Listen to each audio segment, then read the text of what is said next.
Pancasila sebagai sumber moralitas kehidupan berbangsa dan bernegara, tampaknya masih hanya sebatas bahan pidato di mimbar-mimbar umum. Nilai-nilai yang terkandung di dalamnya belum dihayati dengan sepenuh hati, juga belum diwujud nyatakan dalam kehidupan bermasyarakat sehari-harinya.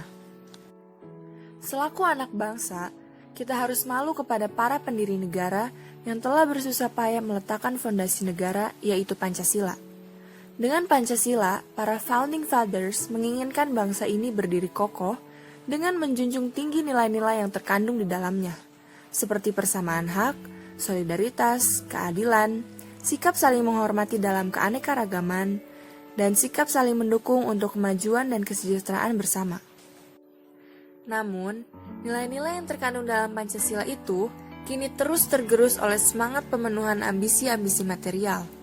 Praktik korupsi dan nepotisme atau KKN, feodalisme yang masih mengakar, ketidakadilan dan ketimpangan sosial, ekstremisme dan sikap intoleransi yang merebak di mana-mana, serta sikap solidaritas yang kian merosot, merupakan sederetan perilaku yang tidak mencerminkan atau bahkan sangat bertentangan dengan nilai-nilai yang terkandung di dalam Pancasila.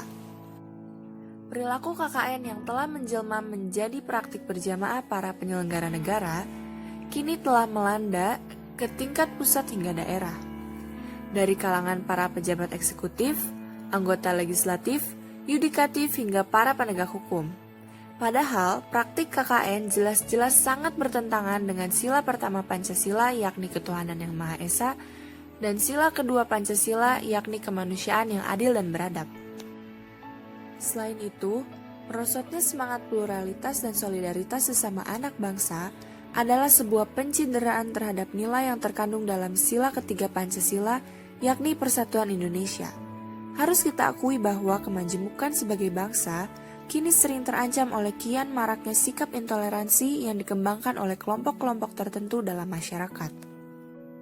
Pelarangan pendirian rumah ibadah, tekanan terhadap kelompok masyarakat tertentu oleh kelompok lain, serta berbagai praktik diskriminatif lainnya, merupakan gambaran betapa rapuhnya rasa persatuan kita.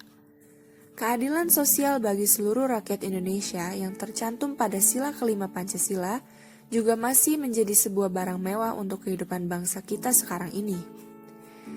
Ini bisa kita saksikan dengan perlakuan atau praktik hukum yang masih diskriminatif, di mana jika berhadapan dengan rakyat biasa, pisau hukum menjadi tajam, sedangkan langsung menjadi tumpul tak kala yang berproses hukum itu adalah pejabat.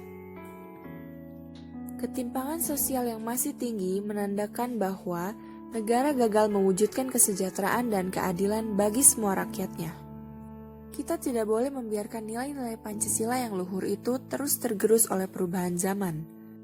Peringatan Hari Kesaktian Pancasila yang jatuh pada 1 Oktober seharusnya dijadikan kesempatan untuk merefleksikan pemaknaan nilai-nilai dan kesaktian Pancasila itu sendiri.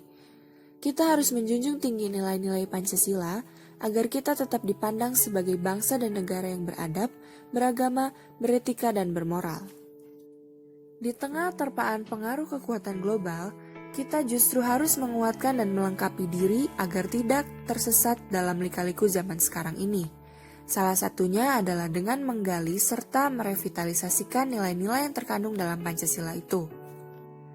Percaya kepada Tuhan Yang Maha Esa, menegakkan dan memperjuangkan keadilan bagi semua, menghidupkan kembali semangat gotong royong, menjaga kerukunan dan persatuan bangsa, serta kesediaan untuk selalu mengembangkan sikap solidaritas terhadap sesama, merupakan nilai-nilai luhur yang harus hidup dan melekat pada diri anak-anak bangsa. Nilai-nilai itulah yang harus kita jadikan sebagai kekuatan untuk membangun kembali jati diri bangsa Indonesia ke depannya.